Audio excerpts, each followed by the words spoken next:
Leak అయిపోతున్నా కూడా already అది అందులో ఐరన్లో కూడా మెయింటైన్ చేయాలి.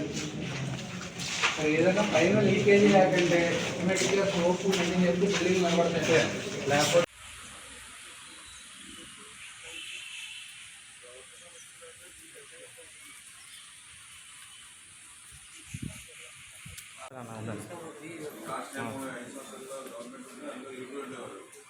కాన్సెప్ట్ అర్థం కాదు మీకు ఓకే అంటే మన వాళ్ళు కథలు ఎలా ఇచ్చారు మరి ఎన్ని ప్లానింగ్ అని పెట్టాలి తెచ్చిన డబ్బులన్నీ ఎప్పుడంటే మనం కింద గ్రౌండ్లో మనం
ఆ రోజు మనం కష్టపడి 3 సంవత్సరాలు తిరగవలసి వచ్చింది. ఆ ఫైలు ఆ 12 కోట్ల 6 లక్షలు అప్పుడు మన పూనం మాలకొండే గారు మాకు అప్పుడు అసలు ఆవిడ శాంక్షన్ ఇచ్చేది కాదు. ఆవిడ సీఎం గారు శాంక్షన్ అని రాసినా కూడా ఆవిడ ఎందుకు అట్లా ఇబ్బంది పెట్టింది.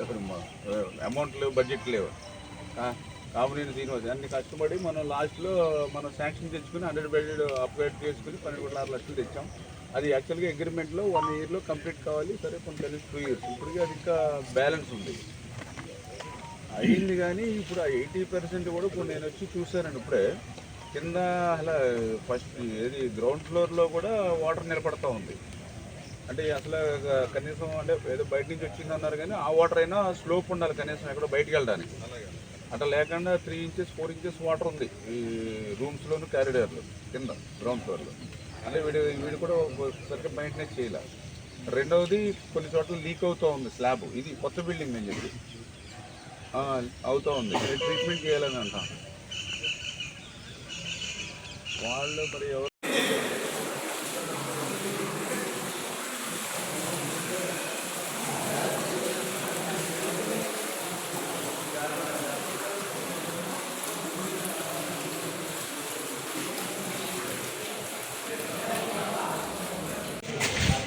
అది కేజీ 10 ఎకరాలు పెట్టగలరా?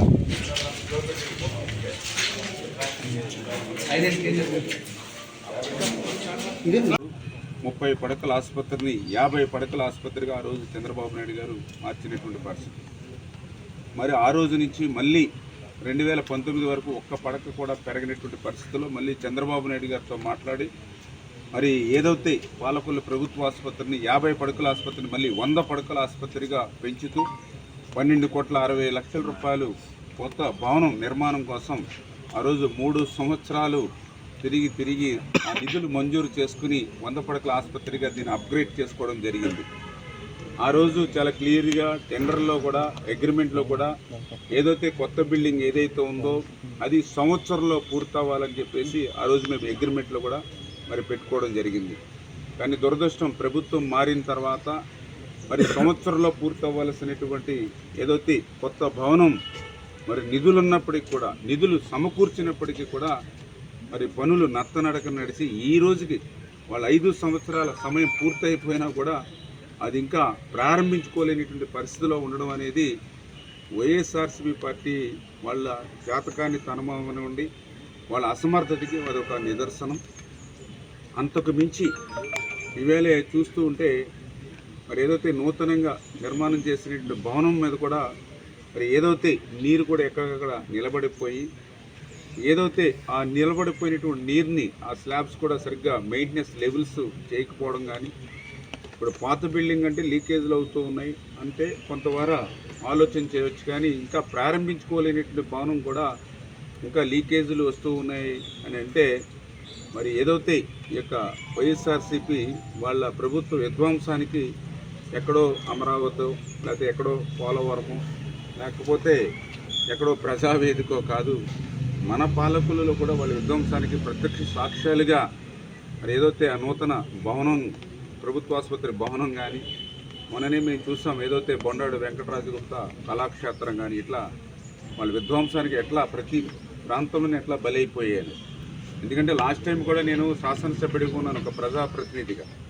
మరి ఏదైతే కష్టపడి నిధులు తెచ్చామో దానికి ప్రజలకి సేవలు అందించేటువంటి విధంగా ఆ భవనాన్ని నిర్మాణం చేయాలనేటువంటి ఆలోచనతో ఆ రోజు 5 సంవత్సరాల్లో నేను అధికారులను కానీ మరి అదేవిధంగా ఆ రోజు ఉన్నటువంటి ఉన్నతాధికారులు కలెక్టర్ గారు వంటి వారితో సైతం మాట్లాడడానికి ప్రయత్నం చేసినా ఆ రోజు తెలుగుదేశం పార్టీ శాసనసభ్యులంటే కనీసం గుమ్మం కూడా మమ్మల్ని తొక్కనిచ్చేటువంటి పరిస్థితి లేదు, ఫోన్ కాల్స్ కూడా ఆ రోజు లిఫ్ట్ చేసేటువంటి పరిస్థితి లేదు.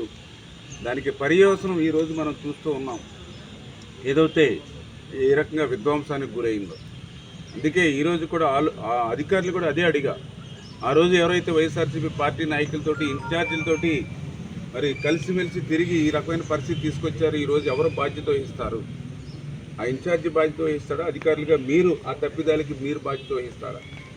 చేత ప్రజాప్రతినిధులు ఎవరైతే ఉంటారో అధికారులు కూడా ఆ ప్రజాప్రతినిధులకి ఎందుకంటే ప్రజల బాగోగులు, ఆ ప్రజలకి భద్రత అనేది ఆ ప్రజాప్రతినిధికి ముఖ్యం కాబట్టి అతని ఆలోచనల ప్రకారం ఆ ఇంజనీరింగ్ కూడా డిజైన్స్ కూడా కరెక్ట్గా చేసుకోవడం, దాన్ని కరెక్ట్గా ఎగ్జిక్యూట్ చేసుకోవడం మీద దృష్టి పెట్టుంటే